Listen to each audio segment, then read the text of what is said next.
आज के दौर में स्मार्टफ़ोन मार्केट सबसे ज़्यादा मुनाफे में है। कारण है कि स्मार्टफ़ोन की डिमांड में इजाफ़ा हो रहा है। बढ़ती स्मार्टफ़ोन की डिमांड ने आज मार्केट में सैकड़ों फ़ोन की कंपनियों को लाकर खड़ा कर दिया है। लेकिन बात करें आज से कुछ 12 साल पहले की, तो लोगों के लिए फ़ोन का मतलब नोकिया हुआ करता था। लेकिन फिर ऐसा क्या हुआ कि ये कंपनी कहीं गुम सी हो गई। लेकिन कमाल की बात है कि नोकिया फिर संभली। नोकिया की बनने, गिरने और फिर संभलने की कहानी बहुत अनोखी है। चलिए शुरू करते हैं।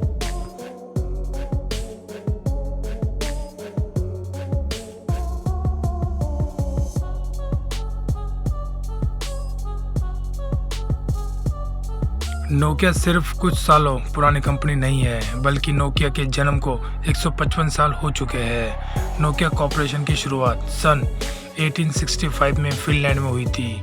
नोकिया ने कई बिजनेस किए और लंबे समय तक नोकिया रबर और केबल से जुड़ा रहा। कम्युनिकेशन इलेक्ट्रिसिटी में अपना बिजनेस करने के बाद नोकिया ने टेलीकॉम की फील्ड में 90 के दशक में कदम रखा।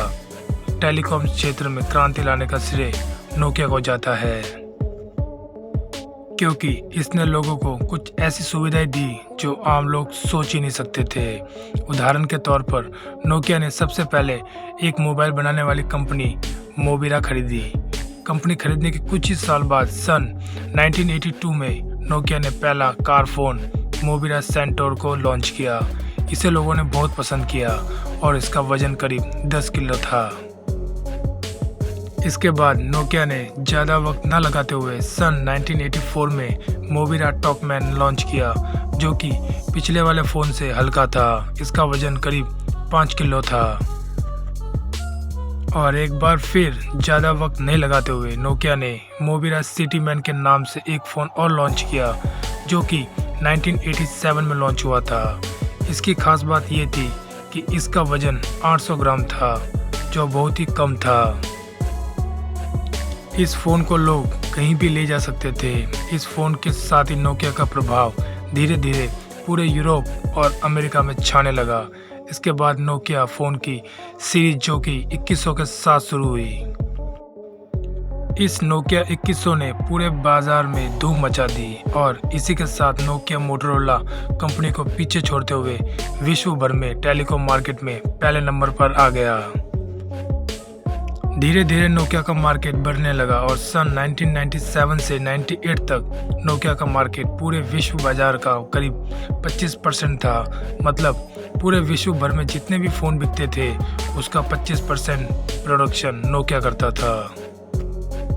नोकिया की इस कदर छाप थी कि यदि टॉप 50 मॉडल में गिनती की जाए तो उसमें से टॉप 20 तो सिर्फ नोकिया के फ़ोन होते थे। और फिर सन 2013 के आसपास नोकिया ने दो मॉडल नोकिया 1100 और नोकिया 1110 लॉन्च किया। इन मॉडल ने तो पूरे भारत के मार्केट में धूम मचा दी। शायद आप भी नोकिया के इस फ़ोन के ग्राहक जरूर रहे होंगे। इन फ़ोनों ने भारत में 70% मार्केट पर अपना कब्जा कर लिया था, जो कि अपना आप में एक रिकॉर्ड था। नोकिया के इन फ़ोन की सबसे खास बात ये थी कि इस फ़ोन में एक टॉर्च थी, जो कि अपना आप में इस तरीके का पहला फ़ोन था। नोकिया फ़ोन की एक खासियत हमेशा से रही है कि उन्होंने क्वालिटी के साथ कभी कोई कॉम्प्रोमाइज़ नहीं किया। उन्होंने हमेशा अपने कस्टमर को एक बेहतरीन गुणवत्ता वाला फ़ोन देने की कोशिश की है। इसी कड़ी में नोकिया ने कैमरे वाला फ़ोन लॉन्च करना शुरू कर दिया, जिसमें इनका पहला कैमरा फ़ोन नोकिया 7605 था।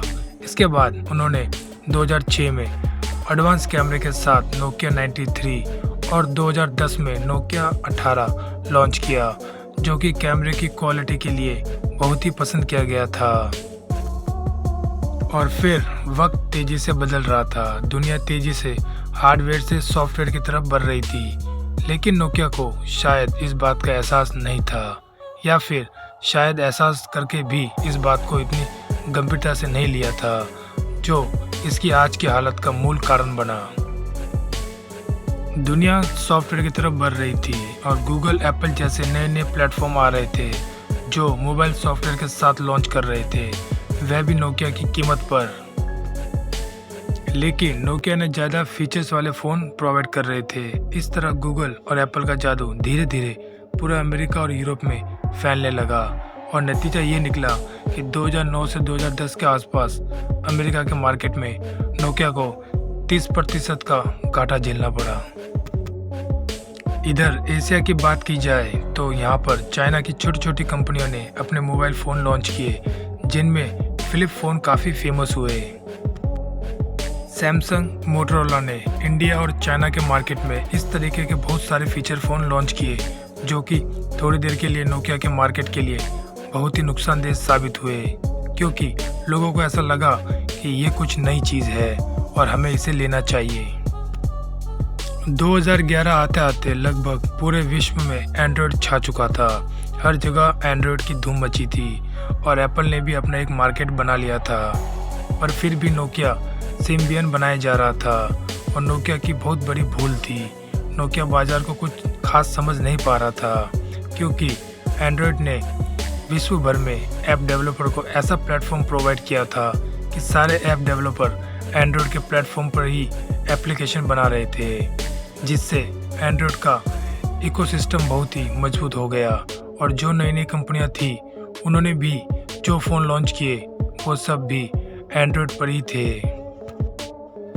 लेकिन नोकिया को अपनी गलती का आभास हुआ कि नए ऑपरेटिंग सिस्टम को मार्केट में जगह बनाना बहुत मुश्किल है और उन्होंने बाज़ार में उपलब्ध ऑपरेटिंग सिस्टम के साथ ही अपना फ़ोन लॉन्च करने का सोचा। लेकिन यहाँ पर उन्होंने एंड्रॉयड की बजाय विंडो को चुना। विंडोज़ कंप्यूटर की दुनिया का बादशाह है, पर फ़ोन के मामले में लोग नहीं जानते हैं। लेकिन नोकिया ने विंडोज़ के साथ अपना पहला फ़ोन नोकिया लूमिया लॉन्च कर दिया, जो कुछ दिनों तक तो चला, लेकिन फिर बाद में ये मार्केट से गायब हो गया। इस घोषणा के बाद जो नोकिया के शेयर 14% गिर गए और उसका सिम्बियन ओएस का बाजार भी गिर गया। आखिरकार नोकिया को व्यापारिक घाटा बहुत ज़्यादा हो रहा था। इस कारण नोकिया को माइक्रोसॉफ्ट ने $7 अरब में खरीद लिया और 2013 में माइक्रोसॉफ्ट ने एक भारतीय सत्य नडेला को सीए बनाया। उन्होंने कहा कि नोकिया को खरीदना माइक्रोसॉफ्ट की सबसे बड़ी भूल थी। जब बाजार में पहले ही 2 ऑपरेटिंग सिस्टम है तो वहाँ विंडोज़ का जगह बनाना बहुत ही मुश्किल है। और फिर इसी के साथ उन्होंने नोकिया को फिर से एक कंपनी HMD ग्लोबल को बेच दिया, जो फिनलैंड की थी।